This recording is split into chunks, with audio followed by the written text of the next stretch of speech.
Bismillahirrahmanirrahim. Assalamualaikum warahmatullahi wabarakatuh. Santri-santriku, para siswa rahimakumullah, kita melanjutkan kembali dalam pembahasan teks biografi bagian 3, dan ini merupakan pembahasan terakhir dari bab ini.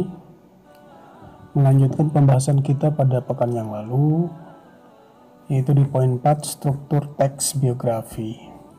Nah, secara umum teks biografi terdiri dari orientasi, peristiwa, dan masalah. Namun kadang-kadang ada bagian yang ketiga, yaitu reorientasi. Nah, orientasi itu apa? Orientasi itu adalah tahap di mana pengenalan tokoh maupun isu atau segala sesuatu yang berhubungan dengan teks biografi itu. Jadi mula-mula tokoh diperkenalkan, terus gambaran awal tentang tokoh serta peristiwanya.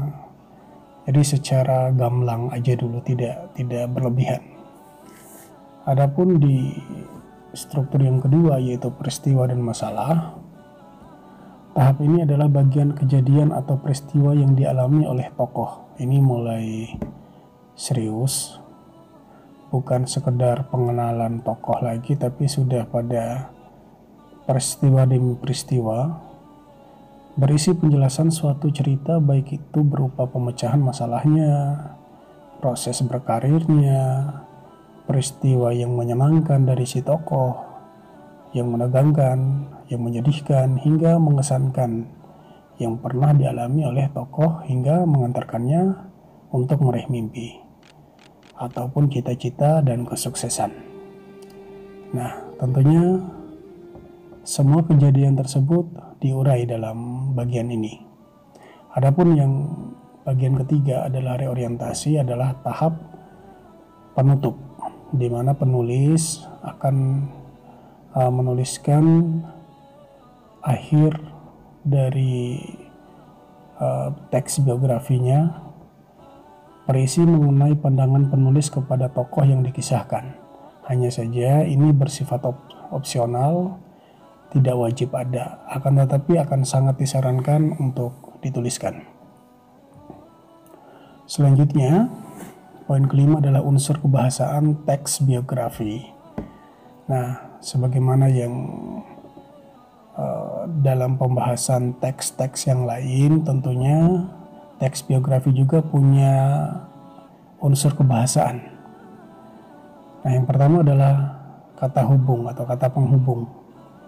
Konjungsi. Konjungsi ini adalah kata yang semestinya dan pastinya ada dalam setiap teks ya. Hanya saja jenis-jenis kata penghubung sudah kita bahas pada bab sebelumnya. Di sini diberikan gambaran kembali bahwa kata penghubung adalah kata yang berfungsi sebagai penyambung antara satu kata dengan kata yang lain dalam sebuah kalimat, dan juga kata hubung antara satu kalimat dengan kalimat yang lain. Nah, apabila kata hubung tersebut berfungsi sebagai penyambung kata dalam sebuah kalimat, kata hubung itu dinamakan konjungsi intra kalimat, karena dia berada dalam satu penyambung kata dalam satu kalimat. Contoh, aku dan dia, kamu makan tetapi aku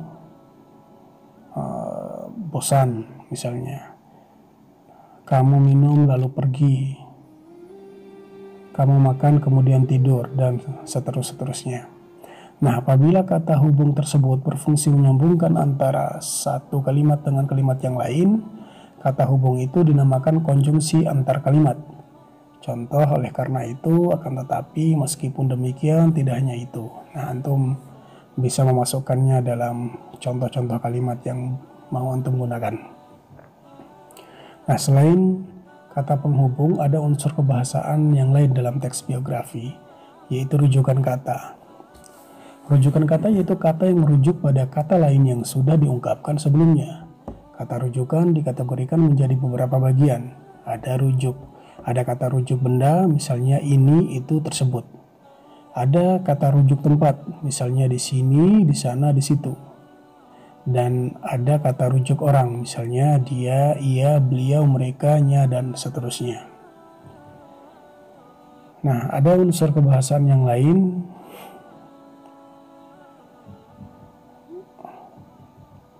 yaitu peristiwa, waktu, dan tempat.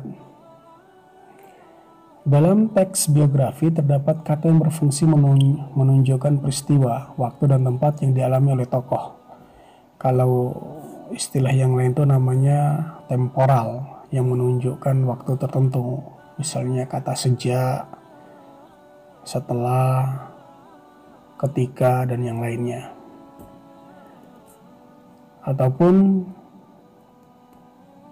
menunjukkan peristiwa tertentu atau tempat tertentu ya, di pasar, di sekolah, dan yang lain.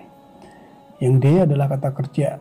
Kata kerja atau verba adalah suatu kelompok kata yang menjelaskan sesuatu hal yang dilakukan oleh tokoh.